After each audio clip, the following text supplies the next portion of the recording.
Now we got some interesting news tonight. Some of you already know, I can tell by looking into the chats. There she is.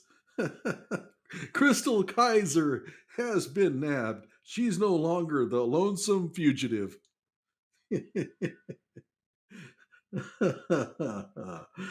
Oh my gosh.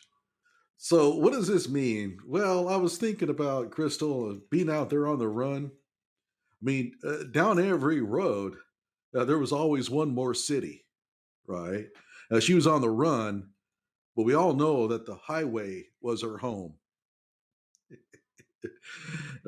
She wanted to settle down, but the law wouldn't let her because as a fugitive, she had to be a rolling stone. She was lonely, but she couldn't afford the luxury of having one that she loved to come along. Except for the dude that she beat up in front of the cops. That's what got her on the run in the first place. Whoever was going to tag along with her would only slow her down, and they'd catch up to her. You have to remember, she who travels fastest goes alone. Oh man! So down every road there was always one more city.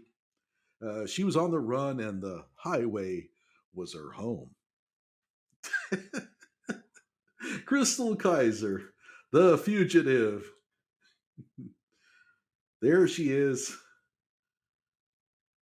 All right. So after being on the run for 20 days, Chrystul Kizer, the accused murderer, is behind bars again. By the way, this is the Kenosha County Eye. I always recommend it. You go to the Kenosha County Eye and subscribe. If you want to know anything about Chrystul Kizer or Kyle Rittenhouse or any of the other people involved in the Kenosha shootings, Kevin Mathewson's paper is usually about the first to ever publish on it. And so I always subscribe because I always keep in tune to what's happening back there. Why? I know more about Kenosha than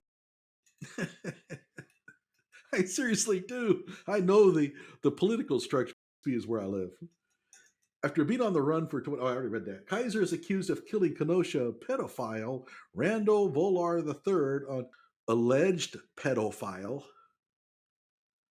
Randall Volar III on June 5th, 2018. Oh, who are we kidding? He was a pedophile.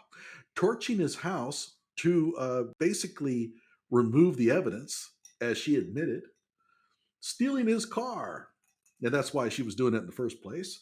Kaiser had her $400,000 bail paid by liberal groups and has been free ever since. Well, she won't be now.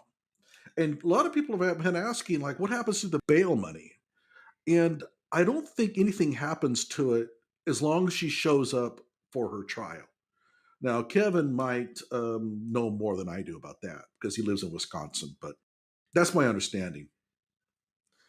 Another thing, one of our most devout Kyle Rittenhouse supporters is Squatchy. He's on Twitter all the time defending Kyle tooth and nail, and he's run into some harsh luck here lately.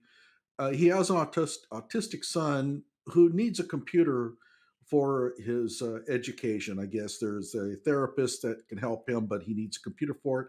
He asked if we could help maybe raise some money for him. So I'd appreciate it if any of you could go in there, go to the PayPal and donate a few bucks. Won't set you back much. I don't have PayPal, but I'm going to open one, and when I do, I'll go ahead and donate a little bit of money as myself. But I would appreciate it if you go on there and do that for him.